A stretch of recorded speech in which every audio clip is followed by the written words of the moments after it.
Hi friends, అందరికీ నమస్కారం. Top ex MLA కన్నుమూత, తీవ్ర దుఃఖంలో సీఎం.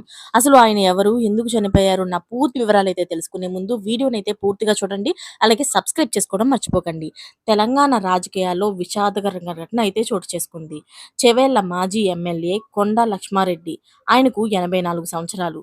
ఆయన తుదిశ్వాస విడిచినట్లుగా తెలుస్తుంది. అంటే ఈ రోజు ఉదయం 6 గంటల సమయంలో అయితే అనారోగ్యంతో అయితే హైదర్గూడ అపోలోలోని ఆసుపత్రిలో అయితే ఆయన మృతి చెందారు.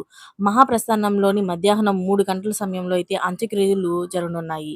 చెవేల మాజీ MLA, news and service syndicate managing director Konda Lakshman Reddy కొద్ది రోజులుగా అనారోగ్యంతో ఇబ్బందులు పడుతున్నారు. దీంతో కుటుంబ సభ్యులు ఆయన్ను హైదరాబాద్లోని అపోలో ఆసుపత్రిలో చేర్పించి చికిత్స అయితే అందిస్తున్నారు. ఈ క్రమంలోనే ఆయన చికిత్స పొందుతూ సోమవారం ఉదయం తుదిశ్వాస విడిచారు. అయితే జర్నలిజం పట్ల మక్కువతోని ఆయన 1980లోని స్థానిక వార్తా సంస్థ ఎన్ఎస్ఎస్ను ప్రారంభించారు.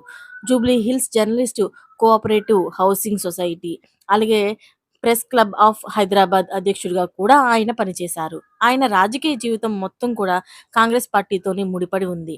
ఆయన ఉమ్మడి ఆంధ్రప్రదేశ్ రాష్ట్రమైన మాజీ ఉప ముఖ్యమంత్రి కొండా వెంకట రంగారెడ్డి మనవడు కూడా. అయితే తన రాజకీయ జీవితంలోని ఆంధ్రప్రదేశ్ కాంగ్రెస్ కమిటీ ప్రతినిధి, అలాగే గ్రీవెన్స్ సెల్ చైర్మన్‌తో సహా వివిధ పదవులను కూడాను నిర్వహించారు. ఆంధ్రప్రదేశ్ క్రీడా మండలి చైర్మన్‌గా కూడా ఉన్నారు. 1999, 2014లోని హైదరాబాద్ స్థానం నుంచి కూడా ఎన్నికల్లో పోటీ చేశారు. ఈయన మరణంతోని సీఎం రేవంత్ రెడ్డి కూడా తీవ్ర దుఃఖంలో మునిగిపోయినట్లుగా తెలుస్తుంది. మరిన్ని లేటెస్ట్ అప్డేట్స్ కోసం ఛానల్‌ని సబ్స్క్రైబ్ చేసుకోండి. Thanks for watching friends.